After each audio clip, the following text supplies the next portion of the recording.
So with us is Professor Dr. Shankar Venkatesh, Professor Marketing, Great Lakes Institute of Management, Gurgaon. Welcome to B2B Business World, sir. So your session was about unlocking the potential of emerging technologies in education. So what were your key takeaways from the session, sir? So one thing is to hear perspectives from different higher education professionals and to understand what problems are they trying to solve through technology, right? So one of the things that obviously is in question is the aspect of quality and effectiveness of what technology you're using, why are you using it for, and how effective it is in whatever objective you have tried to sort of solve. So my take has been that in a country where we are having so many gaps, where in higher education only 27% gross enrollment ratio is there, we first have to solve the problem of access, and I think quality will come later. In any case, through technological sources, so I gave the example of the Swayam platform, for example, from AICTE. The content providers are validated, accredited institutions, private companies, and they are very successful in what they do. And if you're asking them to create a content in their specialism area, I think you've solved the quality problem as far as the content quality is concerned. The second part is the engagement and the effectiveness of how the content has been digested by the learners, right? So the first thing is to solve for access and inclusive, that whatever content, whatever education you want to impart, if it is not accessible by a large chunk of our population, then we have to first solve that. And then I think there are enough technological advances that we are having with us even today that most of the quality issues can be sorted out, right? To me, therefore, I think there is a lot of potential first to expand our base of higher education. And one of the participants from private university talked about how it can be free or why it should be free. Well, if you want to really freely disseminate education and content, first you need to change your mindset, right? So I think the massively open online courses era, MOOCs, like Coursera or EdNext, etc., they are brilliant examples of creating access. And if that was not there, I know, for example, there is one course on Coursera on basic elementary machine learning, introductory machine learning. There is one professor who is actually a co-founder of Coursera. He's a Stanford professor. His name is Professor Eng. Every time that course is started, more than 25,000 people from all over the world register. Only maybe 1% or 2% of that 25,000 is asking for a paid certificate. The rest 95% is doing the course for free. Can you imagine the impact it is going to have on society? And by that, the 2-3% fee paying candidate, how much they pay? $30 or $40 for a certificate. And it is a flipped classroom, what Himadri was saying, flipped classroom. So I think one professor impacting 25,000 people at one time in a country like India is a great advantage, and we need to promote that kind. And coming from a Stanford professor, don't worry about the quality, right? So similarly in India, we got brains. There is no dearth of brains. So Swayam is a fantastic example of making it a public good. So moving on, how can we enhance collaboration between educators and industry professionals to better prepare students for the real world challenges?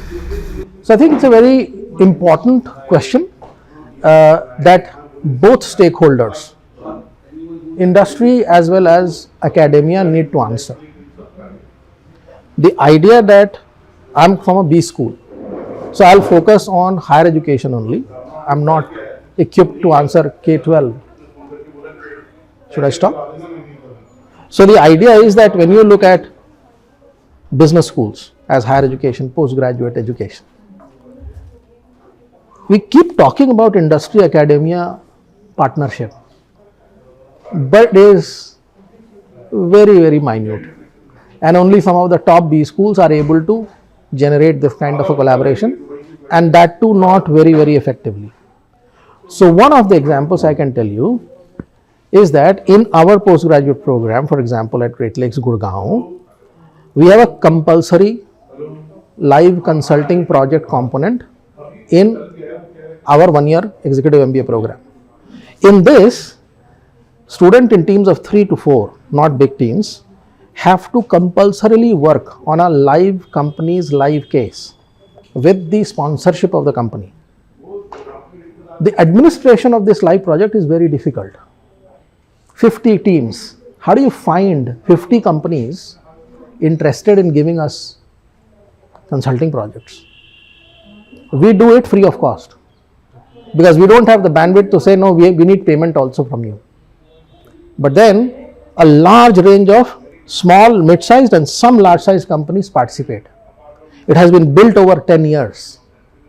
I took over the program directorship in 2013-14 when we were unknown.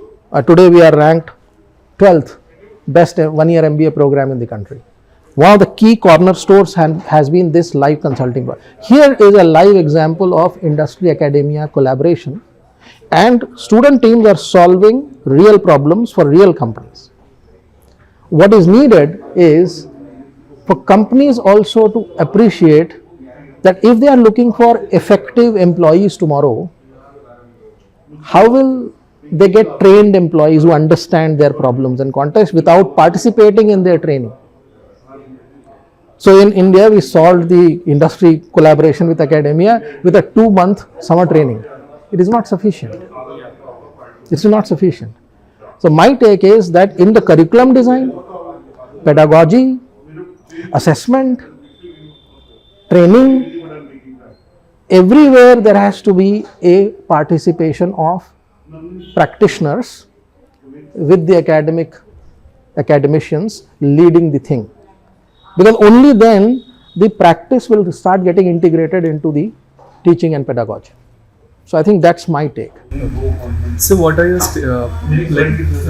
stance on like people putting a lot of push towards a more practical based knowledge than a theory based knowledge? What are your stance on that? See, in business, for example, what do you mean by theory? Theory is something, a construct or a model that was tested hundreds and thousands of times in real world and was found that it was able to explain why something happens the way it happens. And then it becomes part of a theoretical construct. So theory has emerged from practice and research, and it has been validated, especially true for business. Therefore, there is very little theory therefore. It is a putting together of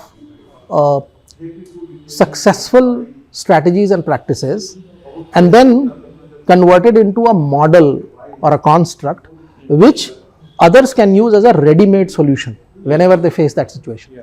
So therefore this, I think this debate between theory and practice is a little bit false, because everything is practical in a business school classroom. So for example, the 4 P's of marketing is not theoretic. These are decisions that all marketers have to take. You want to discuss that through case studies in the class or not? So small sized enterprise, mid sized enterprise, large enterprise, depending on who the patient is, like a doctor, you have to change your diagnosis, you have to change your prescription, and you have to be customized in your solution. This is what business schools try to teach. So I'm not really bothered about practice and theory debate. ऐसा कुछ है नहीं. It only requires teachers, faculty members and students to successfully create a live classroom wherein everything is practiced. Thank you. All the best. Thank you.